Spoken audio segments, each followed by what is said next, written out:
This time, I'd like to share with you a story about Kunekune that you should never see. If you watch it, your mind will collapse at the end. I arrived at my grandmother's house, which I only visit once a year during Obon. When I arrived at my grandmother's house, which I only visit once a year during the Obon holidays, my brother and I were immediately excited to go outside to play. I ran around the rice paddies with my brother, taking in the fresh breeze. When the sun had just risen and we were approaching midday, the wind suddenly stopped. I thought, it's just too hot, but then I felt an uncomfortable, loose wind blowing. I said, a little unhappy at being deprived of the exhilarating feeling I had just experienced. Then my brother started to look in a different direction. There is a scarecrow in that direction. I asked him, what's wrong with the scarecrow? He said, no, it's over there. And looked more and more closely. I was also curious, so I looked at the far side of the rice field. Then I saw it for sure. What is that? I couldn't make it out from a distance, but there was a white object about the size of a man, wiggling and moving. And there are only rice fields around it. There were no people nearby. I felt strange for a moment, but I interpreted it as follows. Isn't that a new kind of scarecrow? It must be. There's never been a moving scarecrow before, so a farmer or someone must have thought of it. It's probably moving because of the wind that's been blowing now. My brother looked satisfied with my accurate interpretation, but his expression disappeared in an instant.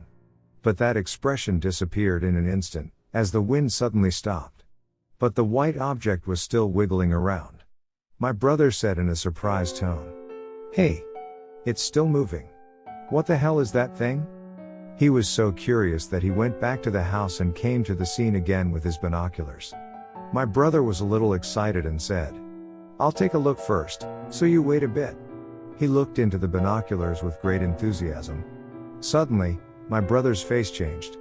He turned pale, broke out in a cold sweat, and finally dropped the binoculars he was holding.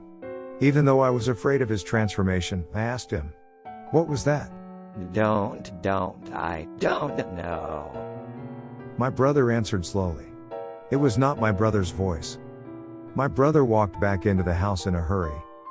I immediately tried to take out my binoculars to see the white object that made my brother turn pale, but I didn't have the courage to look at it because of what he said. But I was curious. From a distance, it's just a white object wiggling around in a strange way. It's a little strange, but it doesn't cause me any more fear. But my brother. Okay, I have to look. I'll see for myself what kind of thing gave my brother the fright. I grabbed a pair of binoculars from the floor and started to look through them. That's when my grandfather came running towards me, looking very panicked. My grandfather said with great energy, You must not look at that white object. You saw it? Did you see it with those binoculars? Did you see it with your binoculars? I replied in a slightly frightened manner, no, not yet. My grandfather said, I'm glad. He looked relieved and collapsed in tears. I was sent back home without understanding what was going on. When I returned home, everyone was crying. Was it because of me? No. When I looked closely, I saw that my brother was the only one laughing like crazy, wiggling and dancing wildly like that white object. The sight of my brother gave me a greater sense of fear than that white object. On the day I returned home, my grandmother said, I left him here. The day I returned home, my grandmother said, it will be easier for you to live here. It would be best to leave him at home and let him out in the rice paddies after a few years. I heard those words and cried out loudly. The image of my brother was gone. Even if I saw him again next year when I went to my parents' house, he would not be my brother anymore. Why is this happening? We used to play together so well, why? I desperately wiped away my tears, got in the car, and left my parents' house. As my grandfathers waved to me, my brother, who had changed, seemed to wave to me for a moment.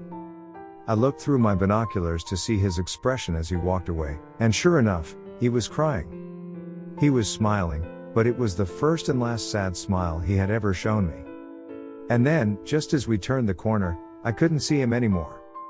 I kept looking through the binoculars, tears streaming down my face. I kept looking through my binoculars with tears streaming down my face, thinking, someday, things will go back to normal.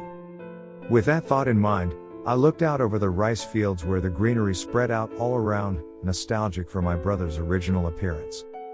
And I was just looking through the binoculars, reminiscing about my memories of my brother.